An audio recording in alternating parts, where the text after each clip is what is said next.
à l'extrême sud du Japon. Dans ce gymnase dernier cri, le club d'un sport pas comme les autres. Voici une fabrique de bébés sumo.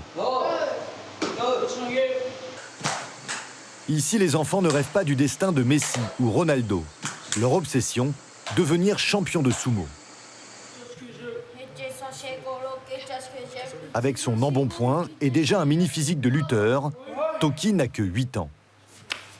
C'est le plus jeune de l'équipe et pourtant aucun traitement de faveur de la part de ses coachs. Ce jour-là, Toki doit enchaîner ce mouvement une centaine de fois.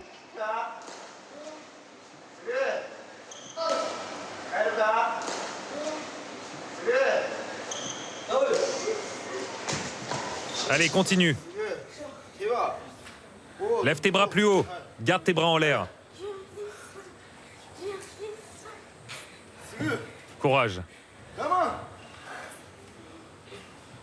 Tu veux rentrer chez toi? Non.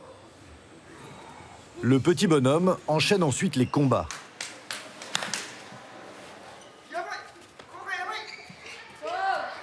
Après une énième défaite contre l'un de ses camarades, au bout de ses forces, épuisé, il finit par craquer.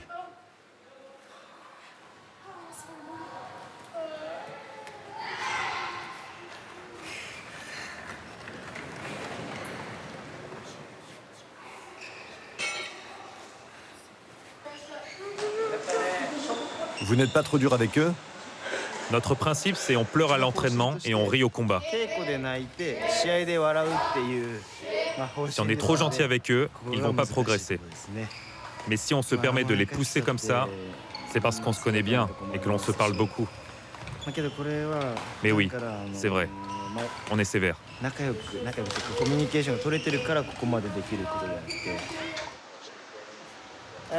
Tout à l'heure, les journalistes m'ont demandé si l'entraînement n'était pas trop dur. On doit respecter l'esprit des arts martiaux. Quand on connaît la souffrance, on sait ce qui fera mal à son adversaire.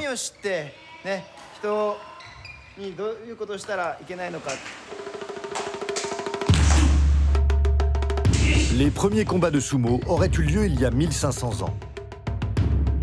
La discipline trouve ses fondements dans le shintoïsme, une religion japonaise qui n'est pratiquée que sur l'archipel. Ces athlètes au physique hors norme sont considérés comme des demi-dieux et exercent encore une fascination sur toute la société japonaise et notamment sur les jeunes filles. Vous les trouvez sexy? Oui. Les règles du jeu sont très simples. Faire tomber son adversaire ou le pousser en dehors du cercle. Le sumo est le seul sport au monde où les athlètes professionnels vivent ensemble 24 heures sur 24 dans des écoles de sumo appelées écuries. Je connais une écurie qui demande aux parents de ne pas voir leur enfant pendant les 3 premières années. Pendant plusieurs jours, nous avons pu filmer cette communauté ultra fermée où les caméras sont normalement interdites. Nous sommes entrés dans un monde clos et étrange. Pour atteindre cette corpulence hors du commun, les sportifs ont un régime exceptionnel. Ils se gavent pendant des années. En ce moment, vous pesez combien? 225 kilos.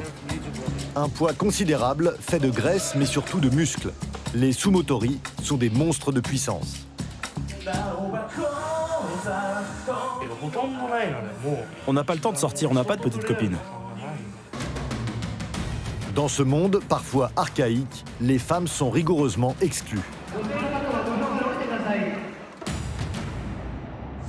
Un milieu opaque tenu par une fédération redoutée, où les journalistes qui ont des révélations à faire ont peur de témoigner.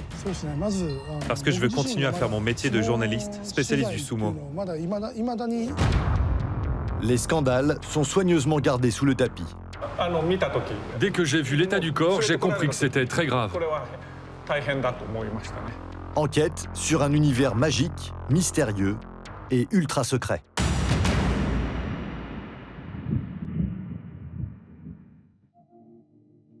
Un vent frais souffle sur la discipline. Ces dernières années, le sumo connaît un renouveau. avec des supporters d'un autre genre. On les appelle des sumo joshi, des jeunes filles fans de sumo. Mako, 15 ans, fait partie de cette communauté de groupies. Dans sa chambre, aucun poster de boys band, comme la plupart des japonaises de son âge. Ses idoles à elle sont des gros monsieur en slip. C'est ici que je range ma collection. Elle connaît toutes les mensurations des lutteurs par cœur, grâce notamment aux albums Panini, version sumo. Certains m'ont même signé leur vignette. Tous les ans, j'achète le nouvel album qui sort. J'en ai plein. Je suis accro à ça. Je ne sais même plus où les ranger. Dans sa collection, il y a aussi quelques perles rares.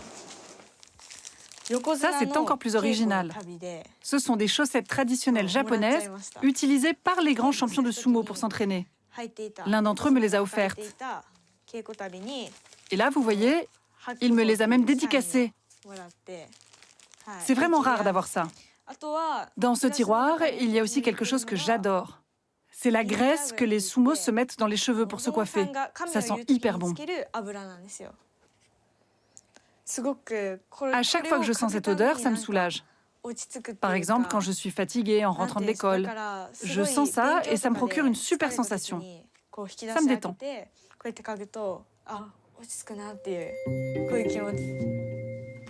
Le sport ancestral japonais s'est lui aussi mis à la page des réseaux sociaux. De plus en plus de lutteurs ont leur compte Twitter ou Instagram. Ce compte Instagram, je le trouve rigolo. C'est un lutteur qui se filme en train de réveiller les autres pendant leur sieste. À celui-là, il dit « Viens, on dort ensemble ». Sa passion pour le sumo, Mako la tient de sa maman. Depuis qu'elle a 5 ans, cette fille unique ne rate aucun tournoi pour voir ses héros en chair et en os. Ça tombe bien, elle a déjà ses billets pour le prochain.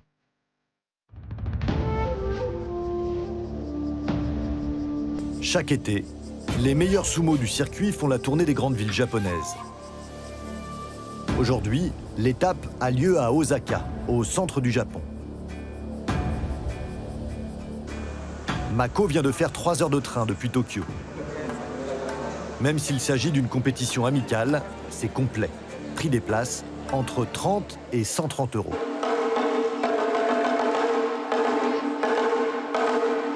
Les tournois commencent par une cérémonie d'ouverture, au rite quasi religieux.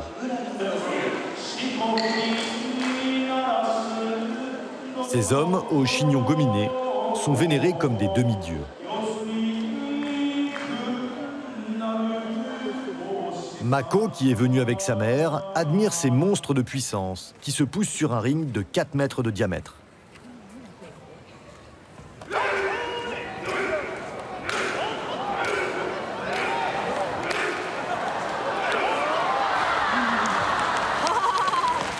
Bien joué! Si les combats ne durent que quelques secondes, l'avant-match, lui, peut durer très longtemps, avec une série de rituels à respecter. Quand les lutteurs frappent le sol avec leurs pieds, par exemple, c'est pour faire fuir les mauvais esprits.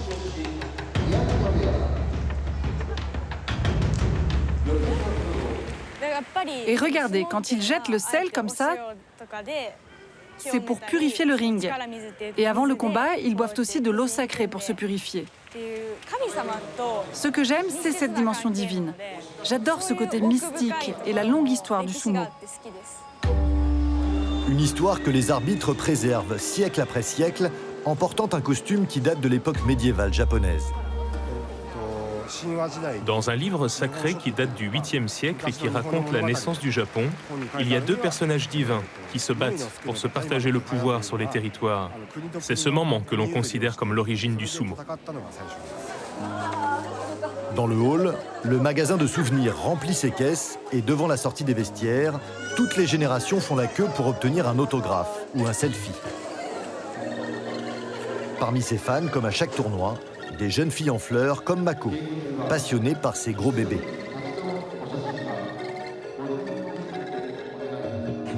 Pourquoi vous aimez le sumo? Je les trouve beaux et j'adore l'univers du sumo. Ces trois-là sont venus entre copines. Mais ils ne sont pas trop gros. Non, ils sont grands et musclés. À mon époque, c'était un loisir pour les vieux. Le sumo avait une image ringarde. Par contre, avec la génération de Mako, ça a changé. Oui, avant le sumo, c'était un autre monde, inaccessible et fermé. Mais aujourd'hui, les lutteurs mettent des vidéos sur les réseaux sociaux, donc on se sent plus proche d'eux. Mako, qui assiste à chaque tournoi, connaît le staff et bénéficie de quelques privilèges. Elle peut accéder au backstage, une zone normalement interdite au public. C'est ici que les sumotori s'échauffent. En moyenne, ces stars de première division gagnent autour de 10 000 € par mois. Celui-ci enchaîne les pompes et porte tranquille ses 140 kilos. Lui s'étire en faisant un grand écart, sans effort. Des athlètes pas comme les autres, gros mais aussi très musclés et ultra souples. Mako s'enquiert de la forme de certains d'entre eux. Bonjour. En ce moment, vous pesez combien? 225 kilos. 225? Moi, je fais 47 kilos. Eh bien, je pèse presque 5 Mako. Mais aujourd'hui, Mako veut surtout rencontrer cette légende vivante. Avec 42 tournois à son palmarès, Hakuo est le sumo le plus titré de l'histoire. Depuis 2007, il est Yokozuna, le grade suprême vénéré par les Japonais. Les Yokozuna sont les seuls à porter cette ceinture de corde, un symbole sacré de la religion Shinto. Normalement, on ne peut pas s'en approcher. Ce sont des demi-dieux, ils sont inaccessibles. Filmer ce demi-dieu nécessite même une autorisation spéciale de la fédération de sumo que nous n'avons pas. Mais grâce à Mako, qui le connaît depuis qu'elle est toute petite, nous obtenons un passe-droit juste avant qu'il monte sur le ring. Bonjour. C'est quoi ça? C'est un ventilateur de poche. Prête-le-moi. C'est super. Quand il fait chaud, c'est génial. Elle est sympa ta robe. C'est une jolie couleur, ça fait très été. Merci, bonne chance. Merci.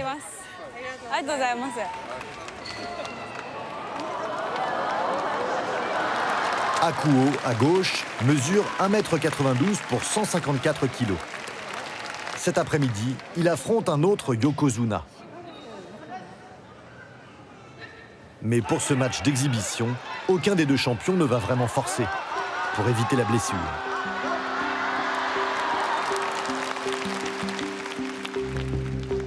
À 34 ans, Hakuo restera à jamais dans l'histoire du sumo comme le champion des champions.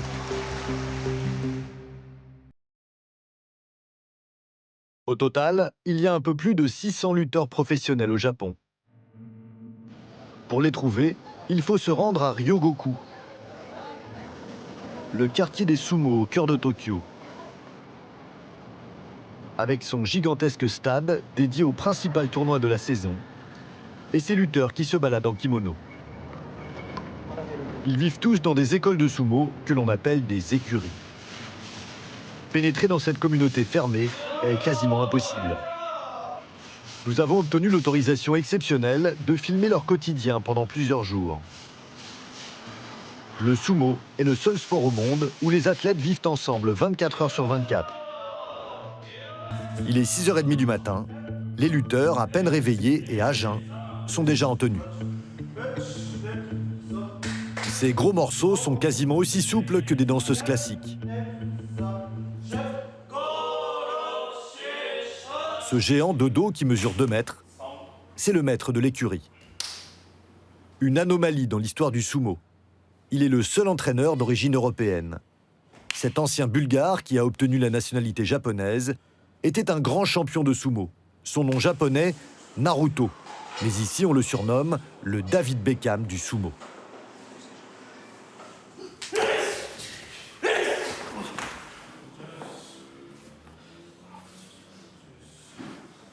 Viens voir ici.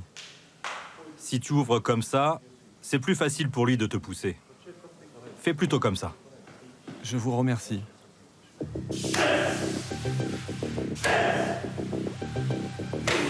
Depuis des siècles, les entraînements sont les mêmes.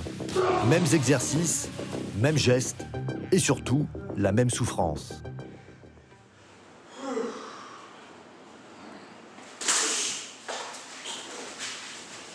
Les gifles, autorisées dans les combats, ne se perdent même pas entre coéquipiers. C'est une écurie de jeunes lutteurs de 17 à 23 ans. Les conditions pour l'intégrer, avoir une bonne condition physique, mesurer au moins 1,74 m et peser au minimum 75 kg.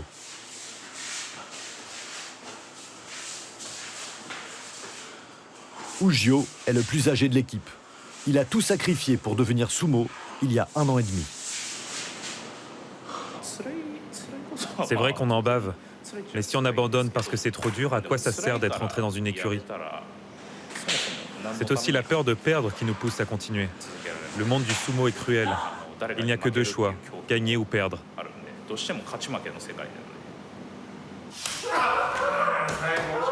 Non, c'est nul. T'as rien appris depuis que tu es là? On peut recommencer, s'il vous plaît. C'est pas encore ça.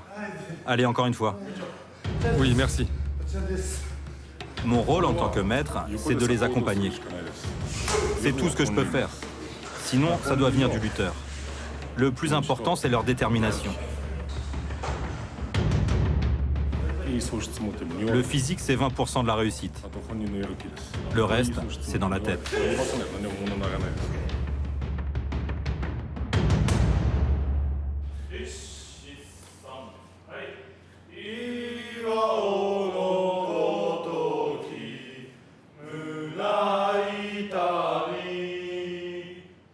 La vie dans une écurie, c'est l'armée.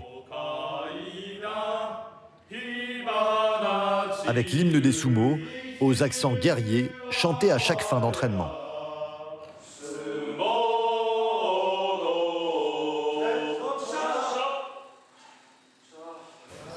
Nettoyez les murs maintenant. Après 2h30 d'entraînement sans une pause, les sumo nettoient le bâtiment, du sol au plafond. Il fait hyper chaud. Les règles de vie sont basées sur l'autorité, la hiérarchie et le respect des anciens.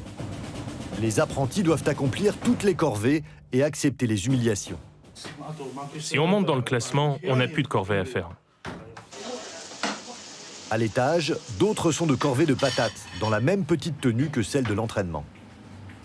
Chaque jour, les lutteurs préparent eux-mêmes leur repas gargantuesque, une orgie culinaire qui nécessite des heures au fourneau. Qu'est-ce que je fais avec ça? Tu peux les faire sauter, s'il te plaît? Moi, je vais aller chercher des carottes. La potion magique des sumo s'appelle Shankonabe, une sorte de pot-au-feu hyper calorique, avec comme ingrédient un peu de légumes, mais surtout un maximum de protéines. De la viande, des œufs et du gras, beaucoup de gras.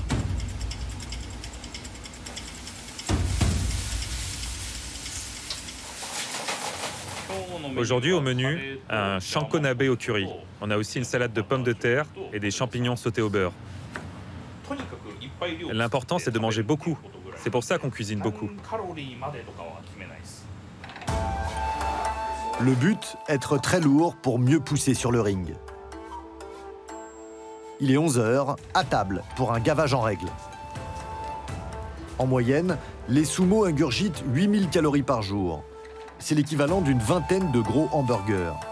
Pour un homme d'une corpulence moyenne, 2000 calories suffisent. Qui va être le plus gros ici? C'est toi, non? Tu veux faire 160 kilos? Non, 150, ça ira. Et là, tu pèses combien? 135. Diabète, cholestérol, problèmes cardiovasculaires, cette prise de poids rapide n'est pas sans risque. L'espérance de vie des sumo atteindrait rarement les 65 ans. C'est 20 de moins que la moyenne japonaise. Est-ce que vous avez un nutritionniste qui vous suit? Non, personne contrôle. Chacun se gère seul.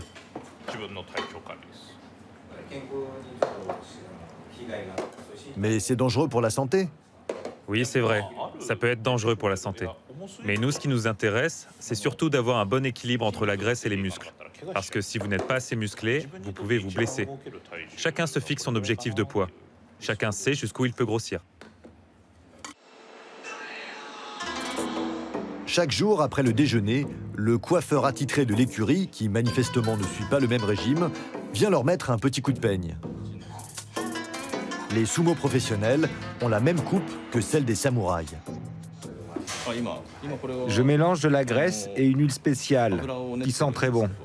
Il n'y a qu'eux qui l'utilisent. C'est ça l'odeur des sumo. Au début, ça me faisait mal. Mais maintenant, c'est très agréable. Il y a une quarantaine d'écuries de sumo à Tokyo. Dans celle-ci, ils sont 13 jeunes adultes à vivre les uns sur les autres. Promiscuité maximum, zéro vie privée. C'est pas trop dur de vivre ensemble 24 heures sur 24 ? Avec lui ici, avec lui c'est dur. Oui, c'est ça. C'est toujours à cause de moi. C'est toujours moi le virus. Bah, t'es une vraie pile électrique, toi. T'es trop stressé. Grave, t'as raison. Et ben, le virus, il s'en va. Oui, c'est ça. Va te coucher. Ok, merci, au revoir. Alors moi aussi j'y vais. Je te suis. Allez, Oli Oli. Une bonne partie de l'après-midi est réservée à la sieste. 2h30 de sommeil pour récupérer de l'entraînement, mais surtout pour stocker le gras du déjeuner. Ça nous permet de bien grossir. C'est le meilleur moment de la journée pour moi. Il y en a qui ronflent ? Ce monstre là-bas, c'est lui qui ronfle le plus. Les derniers à avoir intégré l'écurie dorment dans la salle à manger. Ils sont arrivés il y a 3 mois. La plupart ne tiendront pas 1 an.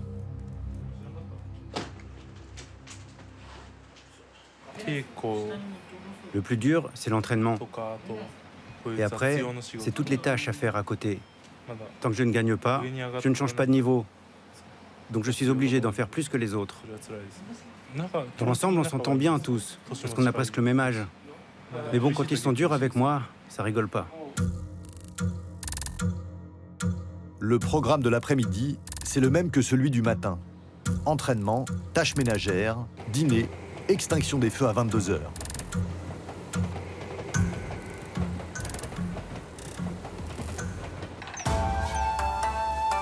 Pourtant, cette vie quasi monacale, à la dure et en vase clos, fait encore rêver les petits Japonais. Partout sur l'archipel, des enfants veulent entrer dans des écuries. Dans les écoles européennes, les gros sont souvent moqués. Dans celle-ci, au contraire, Shosuke est une star. Comme hier, on va se séparer en 3 groupes. A, B et C. Allez, on se met en place. Ce gamin de 13 ans mesure 1,73 m et pèse 124 kg. Depuis qu'il a 9 ans, il pratique le sumo dans un club et rafle tous les trophées. Si Shosuke est un prodige de la discipline pour son âge, devant une équation, il bloque un peu. Mais en tant que futur demi-dieu, ses profs et ses camarades sont aux petits soins. Il faut calculer ça. Vas-y, calcule. Écris ici. Là, il faut additionner. Shosuke, hé? Tu aimes bien l'école, Shosuke? Oui, ça va. Et surtout, on peut manger beaucoup à la cantine. Ses camarades le respectent parce qu'il fait du sumo. Dans notre collège, plus qu'ailleurs, le sumo est très présent. On a beaucoup d'anciens élèves de notre école qui ont intégré des écuries. On en a même qui sont devenus champions. Donc les élèves ici adorent les sumo et les respectent. Il est 17h. Après l'école, comme tous les jours de la semaine, Shosuke file sans attendre à l'entraînement. Ashikita, petite ville de 16 000 habitants, possède l'un des clubs pour enfants sumo les plus performants de la région. C'est celui du petit Toki, qui ce jour-là n'est pas le seul à en baver. La séance quotidienne de ces sumo kids dure 2h30.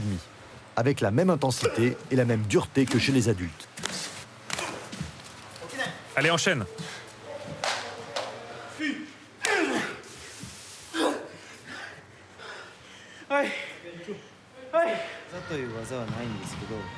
Là, je lui apprends la poussée. Il pèse déjà 124 kilos, mais il n'a pas encore sa taille définitive. Il n'est pas encore très grand, alors je lui apprends à utiliser sa force pour soulever son adversaire par le bas. Dans quelques jours, Shosuke va participer à Tokyo à un tournoi national contre les meilleurs collégiens du pays.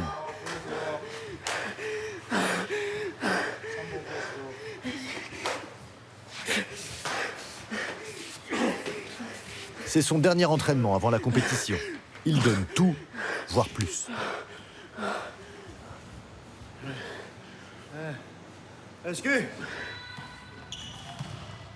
Avec son palmarès déjà bien rempli, Shosuke a été repéré par les médias japonais. Ton tournoi est dans quelques jours. Tu te sens comment? Gagner le championnat, c'est une chose. Mais je veux surtout montrer ce que j'ai appris à l'entraînement. Tu es confiant? Oui, je suis confiant. Shosuke, viens avec moi dehors.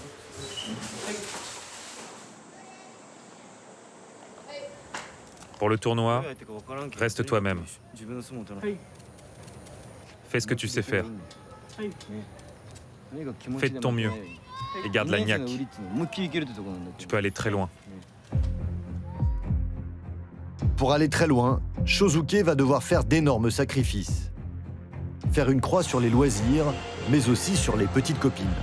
Les apprentis sumo vivent dans un monde sans filles.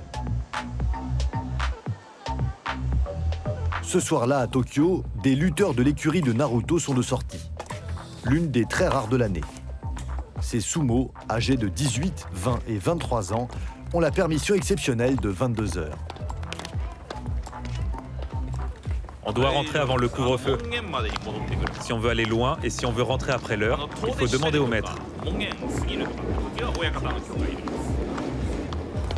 En dehors de l'écurie, les sumo professionnels portent tous le kimono traditionnel. Dans la rue, les passants sont systématiquement impressionnés. Ces jeunes sumo n'ont pas encore l'habitude. Pourquoi elle nous prend en photo? On n'est pas encore assez connus, nous.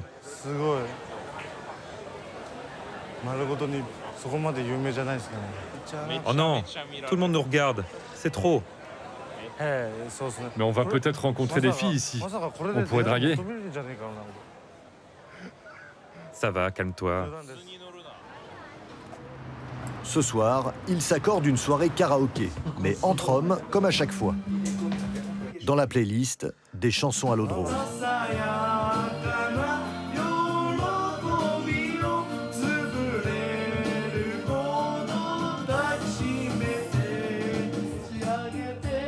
Ces apprentis qui ont dédié leur vie au sumo ont très peu de temps libre et leur quotidien est entièrement contrôlé par le maître de l'écurie, même leurs petites amies.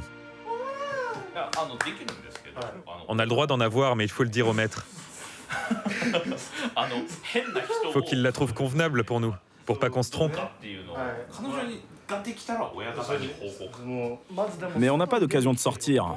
On n'a pas le temps de rencontrer des filles, alors c'est impossible d'avoir une copine. Selon eux, pour trouver une femme, il faut devenir sekitori, c'est-à-dire atteindre le haut du classement et les privilèges qui vont avec. Moi, mon but, c'est de devenir fort. Comme ça, ensuite, j'aurai plus de temps libre et je pourrai sortir pour draguer. Oui, c'est vrai, quand on est sekitori, on a plus de temps libre. On ne fait plus les tâches ménagères, ça dégage du temps. Seuls les sekitori peuvent avoir une copine.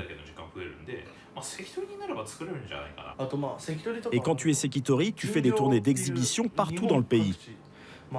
Alors là, tu as des fans qui viennent te voir et c'est plus simple pour trouver des filles. C'est comme ça que ça se passe.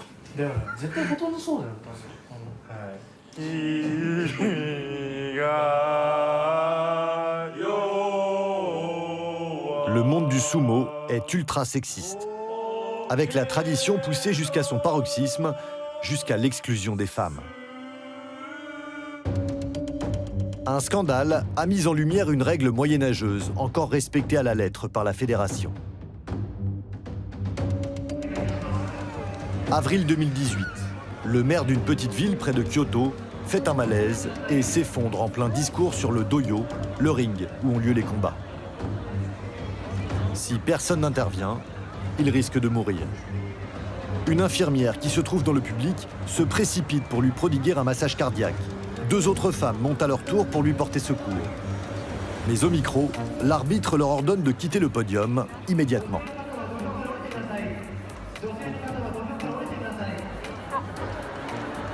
Le doyo, selon une tradition religieuse shintoïste, est interdit aux femmes, considérées comme impures à cause de leur menstruation. Elles descendront contraintes et forcées. L'élu s'en sortira miraculeusement, mais l'affaire a fait beaucoup de bruit au Japon. Cette femme veut faire plier la redoutée fédération de sumo ancrée dans ses traditions. C'était incroyable, inimaginable. Elles étaient là pour sauver une vie humaine. Madame Nakagawa est la mère de Takarazuka. 2 jours après l'incident, elle inaugure un tournoi de sumo dans sa ville. C'est elle sur cette vidéo, au pied du podium. Je m'adresse à vous et aussi à la fédération de sumo. En raison du fait que je suis une femme, je ne peux pas faire mon discours sur le doyo alors que je suis la maire de cette ville. C'est humiliant. Je suis furieuse. Après son discours, elle a été reçue par la fédération de sumo. Mais la réunion s'est transformée en séance d'intimidation. Les membres de la fédération étaient accompagnés par un lutteur encore en activité. Il ne cessait pas de me regarder dans les yeux, il me fixait sans rien dire. Et d'un coup, le chef s'est mis à crier. Je vous ai dit qu'il s'agissait de la tradition, c'est impossible de la changer tout de suite. Ce jour-là, la mère était accompagnée par son directeur de cabinet, qui semble encore très choqué par l'événement. Nous avons eu peur, hein? Ah oui, c'est vrai. C'est ce que j'ai ressenti. L'expression de leur visage, aucun sourire, très sévère. Ça faisait peur. Et le contenu de leur discours était aussi très dur. Ils n'arrêtaient pas de dire « on ne peut pas discuter avec ceux qui ne comprennent pas le sumo ». La fédération n'a pas cédé, les femmes restent interdites. J'entends toujours cette réponse. Vous êtes une femme, c'est normal que vous ne puissiez pas monter sur un ring. La plupart des gens ne veulent pas se mêler de cette histoire et dans l'opinion publique, c'est pareil. Personne ne se met en colère. Pas touche au sumo, le sport national japonais est sacré. Nous sommes allés poser la question à un arbitre de la fédération. Sans complexe, il assume à 100% cette exclusion des femmes. Nous pensons que seuls les hommes peuvent monter sur le ring. Les femmes n'ont pas le droit. Mais pourquoi exactement? C'est la tradition japonaise. C'est spécifique aux arts martiaux japonais, car les femmes perdent du sang. C'est vrai, c'est une sorte de discrimination, mais quelqu'un qui perd du sang est considéré comme impur. Donc quelqu'un d'impur ne peut pas monter sur le ring. Le Japon est encore une société misogyne. Sur 700 communes japonaises, seule une vingtaine sont administrées par des femmes. Selon le Forum économique mondial, le pays est classé 110e sur 149 en termes d'égalité des sexes. Quelques têtes brûlées ont quand même réussi à mettre un pied dans ce monde dominé par des mâles. À 21 ans, cette étudiante en business blogue sur les boys bands, fabrique des bijoux, mais surtout, elle gagne des tournois de sumo. Depuis 1997, les femmes ont le droit de pratiquer ce sport, mais seulement en amateur. Juri a commencé quand elle avait 10 ans. Avant, je faisais du judo. Mais vu que j'étais grosse, mon entraîneur m'a conseillé de faire du sumo. Une bonne idée, puisqu'elle a gagné le championnat du monde amateur par équipe. Pour atteindre ce niveau, Juri s'entraîne tous les jours. Il y a une demi-douzaine de clubs de sumo pour filles au Japon. Tous appartiennent à des universités. Pour le dress code, les filles sont obligées de mettre un short et un t-shirt sous leur ceinture, contrairement aux hommes qui sont nus en dessous. Je serre et je vais mettre le bout à l'intérieur. C'est toujours un peu galère. C'est bon, t'es prête.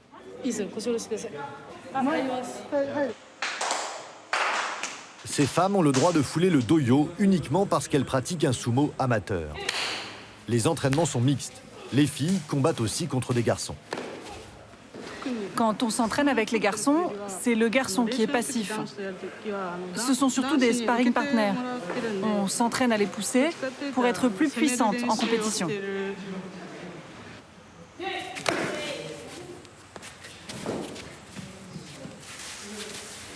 Moi, ça me gêne un peu de combattre avec une fille. J'ai peur de leur faire mal. Avec un homme, j'ai pas besoin de retenir mes coups. Avec une fille, j'ai peur de lui toucher la poitrine.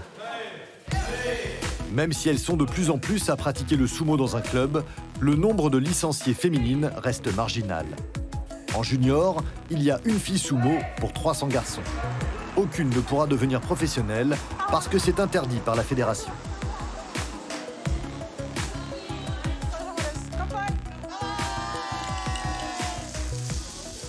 Moi, j'aimerais bien pouvoir gagner de l'argent avec ma passion. J'aurais bien aimé devenir pro. Moi aussi, j'aimerais que ça change. Il y aura toujours cette différence entre le sumo amateur plus ouvert et le sumo professionnel qui conserve toutes ses traditions. Pas sûr en revanche que ces étudiantes fêtardes auraient supporté la vie cloîtrée des sumo professionnels. Elles adorent sortir.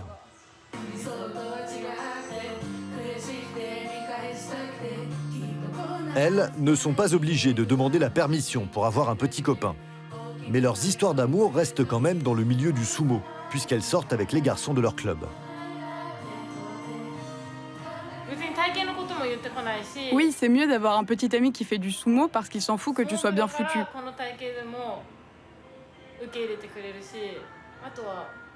Entre lutteurs de sumo, on se comprend.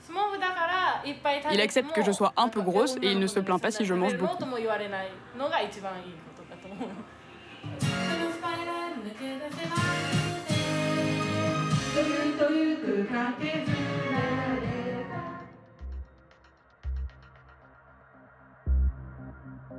Retour à l'écurie de Naruto. Les sumos sont encore au charbon. C'est le jour de la livraison des courses qu'il faut ranger à la cave. Il fait hyper chaud ici. Ce sont les supporters et les sponsors de l'équipe qui leur offrent de la nourriture. Les cartons là-bas, range-les au fond. Tu vois le saké dans la petite boîte? Tu ranges ça avec. Ce jour-là, les donateurs ont vu large sur les pastèques. Quand le coach reçoit trop de stock, il fait la distribution aux personnes âgées du quartier.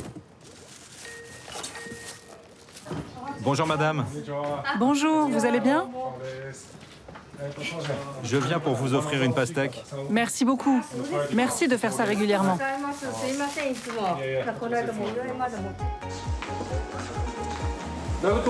C'est l'écurie Naruto. Bonjour madame. Bonjour.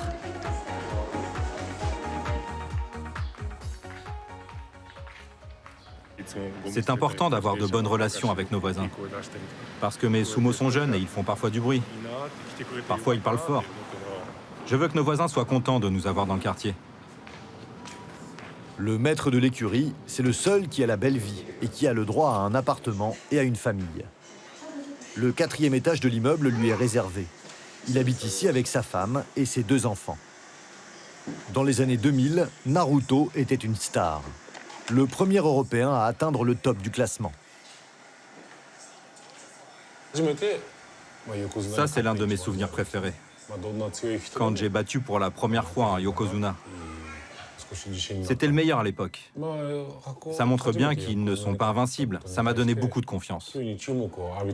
Mais en tant qu'étranger, ça n'a pas été trop dur de percer dans ce pays nationaliste? Si, bien sûr. Énormément. On dit qu'il n'y a pas de discrimination au Japon. Mais en fait, si. La société japonaise est comme ça. Mais dès que j'ai commencé à gagner, alors là, on m'a respecté.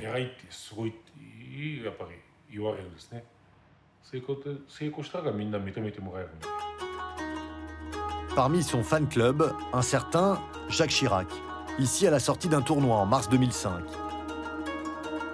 Grâce à l'argent qu'il a gagné pendant sa carrière, Naruto a fait construire l'immeuble de l'écurie et s'est au passage constitué une belle cave à vin. Ça, c'est ma réserve. Désolé, c'est pas rangé. Là-bas, c'est mon vin. J'ai 180 bouteilles, et là, j'ai un autre stock avec 150 bouteilles. C'est pour vous ou pour les lutteurs? Non, c'est pour moi. À 36 ans, en tant que maître, Naruto est payé 8 000 € par mois par la fédération, soit 4 fois le salaire moyen des Japonais. Bonjour les garçons, bon appétit. Les apprentis, eux, sont logés, nourris, blanchis. Pour gagner de l'argent, ils doivent gagner des combats. Viens de peser, toi. Monte sur la balance.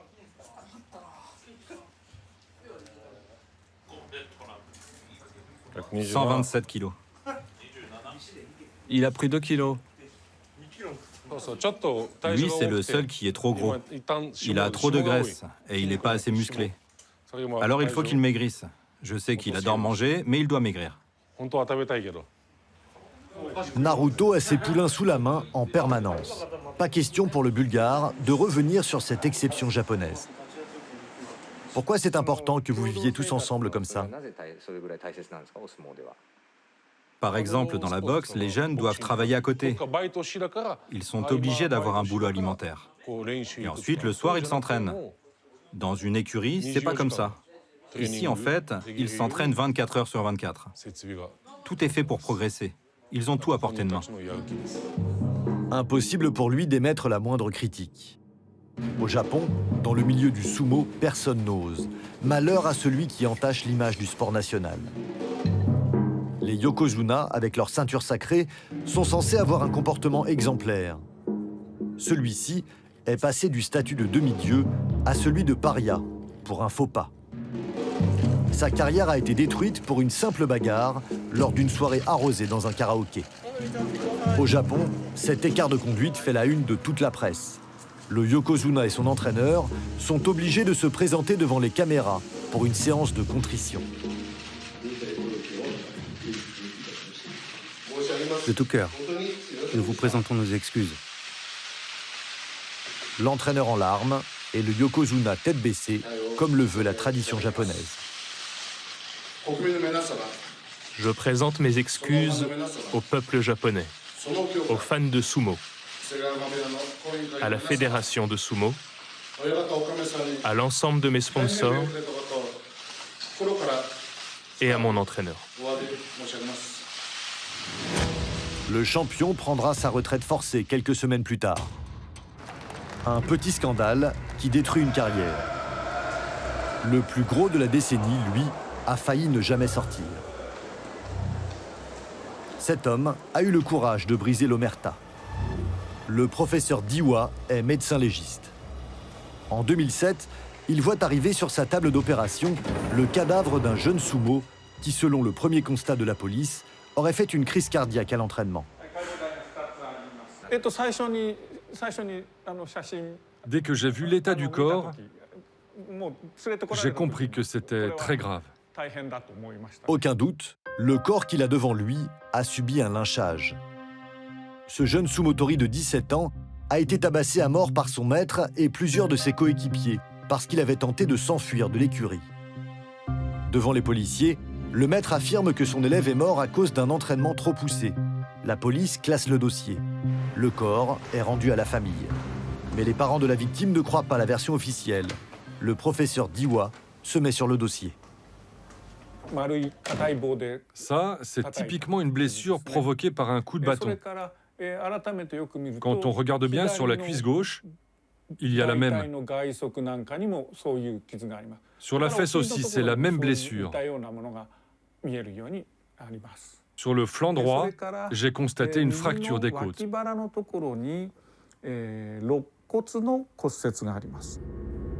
L'enquête révélera qu'ils se sont acharnés avec une batte de baseball en acier. Sur son visage, il y avait beaucoup de plaies en surface. Et sur le front, il y avait carrément une crevasse. Il semblerait que ce soit la blessure causée par le maître quand il l'a frappé avec une bouteille de bière. Le cœur ne présentait pas d'anomalie.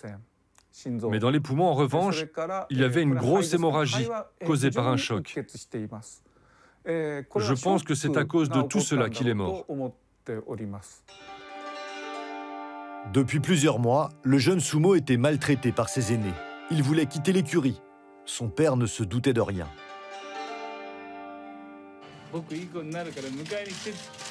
Mon fils m'avait appelé pour me supplier de venir le chercher. Je ne l'ai pas cru. Je suis un mauvais père. Les 3 lutteurs qui ont passé à tabac le jeune Sumo n'ont été condamnés qu'à de la prison avec sursis. Et le maître de l'écurie à 6 ans ferme. Des peines légères, difficilement compréhensibles. Quand on m'a confié cette autopsie, je me suis dit, c'est une affaire embarrassante. Comme vous le savez, le sumo est le sport national au Japon. C'est très populaire. Et moi, je suis allé à l'encontre des conclusions de la police. Et ça, c'était très grave. J'en ai très mal dormi. J'avais très peur.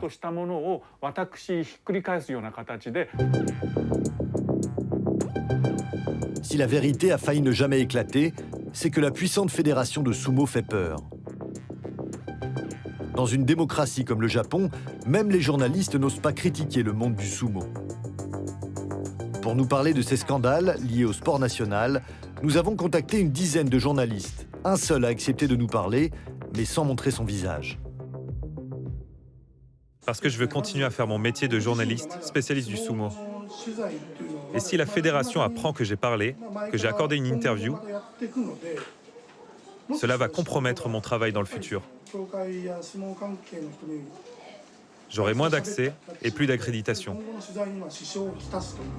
Selon lui, les brimades et châtiments corporels sont monnaie courante dans les écuries. Une écurie de sumo est un espace clos. Personne n'y pénètre. À l'intérieur sont réunis des ados et des jeunes adultes. Comme ils font du sumo, ils ont le sang chaud. Et il y a aussi une relation de hiérarchie très marquée. C'est un environnement qui favorise la violence. Malgré cette série de scandales, le sport millénaire fascine toujours. Et les candidats pour cette vie de souffrance restent nombreux. Nous retrouvons Shosuke, le collégien sumo, qui rentre à la maison avec son grand-père, son petit frère et forcément une petite faim. Allô, maman? Qu'est-ce qu'on mange ce soir? Ah, ok, à tout de suite. Ses parents vivent à la campagne, dans une maison cossue. Avec une pièce entièrement dédiée à sa très jeune carrière de sumo. Shosuke a commencé cet art martial quand il avait 9 ans. Son frère cadet a suivi son exemple et son régime. À 11 ans, Masakiyo pèse déjà 102 kilos pour 1,63 m.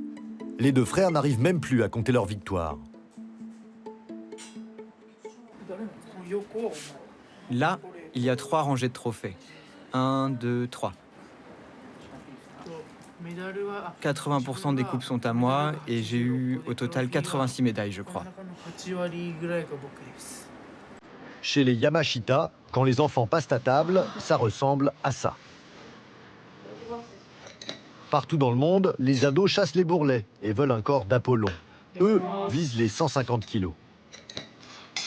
En cuisine, c'est maman qui gère tout, sans trop s'inquiéter pour leur santé.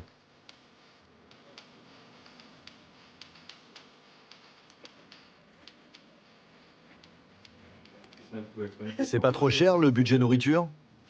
Si, d'ailleurs au restaurant, on ne fait que des buffets à volonté.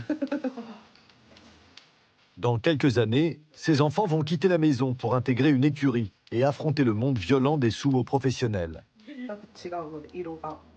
C'est comme si on confiait son enfant à des parents adoptifs. Donc il faut bien choisir l'écurie.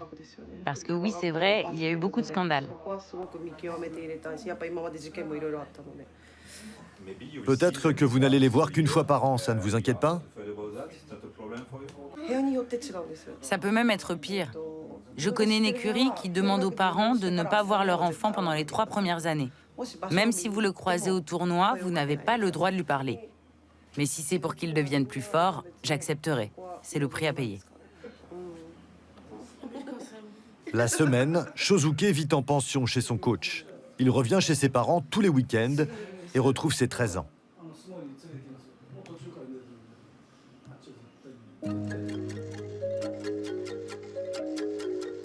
Le lendemain à l'aube, les deux frères vont à la pêche pour se détendre après une semaine bien remplie.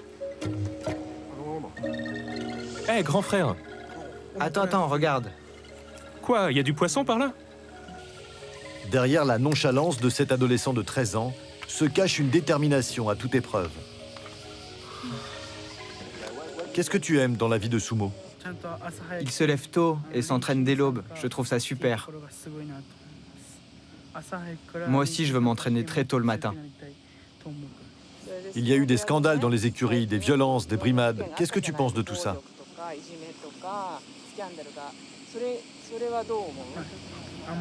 Je n'ai pas envie de penser à ça. Moi, je veux juste rentrer dans une écurie, c'est tout. La vie de sumo n'est pas facile, mais l'après-sumo est parfois pire. La carrière pro des lutteurs dure seulement une vingtaine d'années. La plupart prennent leur retraite sportive autour de 35 ans pour retourner dans le monde moderne. Jumonji est un ancien champion. À 43 ans, il est divorcé avec 2 enfants et vit aujourd'hui seul dans 15 mètres carrés avec les souvenirs d'une carrière au top niveau.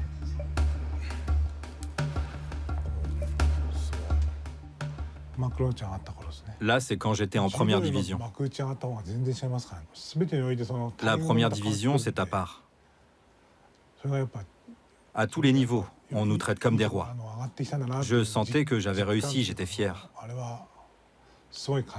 À cette époque, je vivais mieux que maintenant. C'était la belle vie.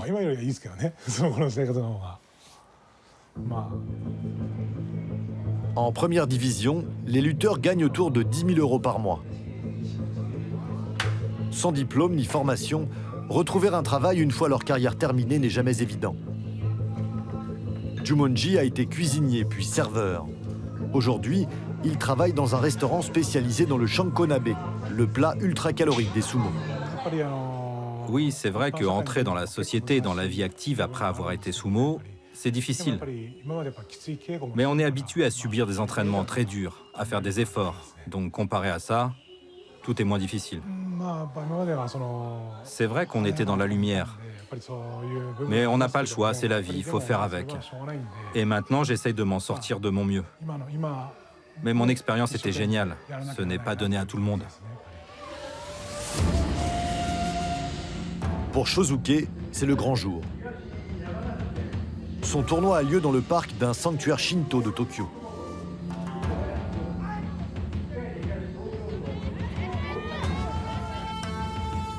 Ces gamins sumo ont entre 13 et 15 ans, la crème de la crème de tout le pays.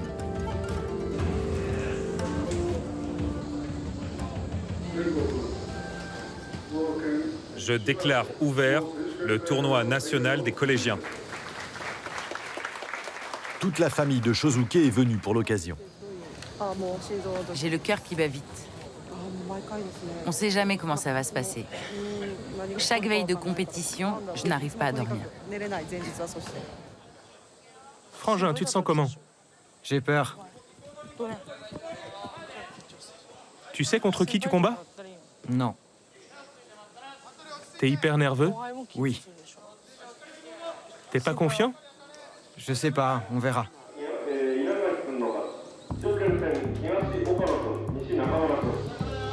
Le premier adversaire de Shosuke ne fait pas le poids. En 3 secondes, il le met à terre. Les combats s'enchaînent pendant toute la journée.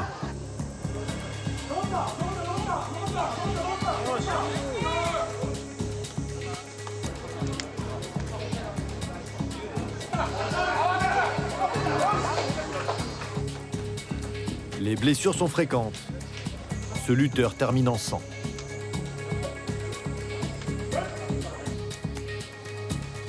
C'est dans ce genre de tournoi que les coachs d'écurie viennent repérer leurs futurs apprentis.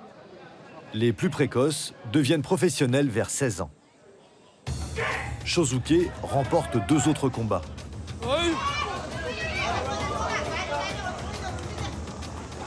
En revanche, pour le 4e, il va tomber sur un os.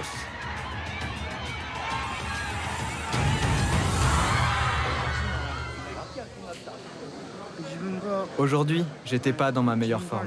C'est pour ça que j'ai perdu. Mais je vais apprendre de mes échecs et encore m'améliorer à l'entraînement.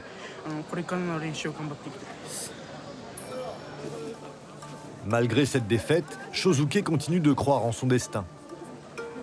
Dans quelques années, et quelques kilos en plus, il entrera dans une écurie. Reste à savoir si cet ado timide et réservé s'adaptera à la vie à la dure que subissent les apprentis sumo.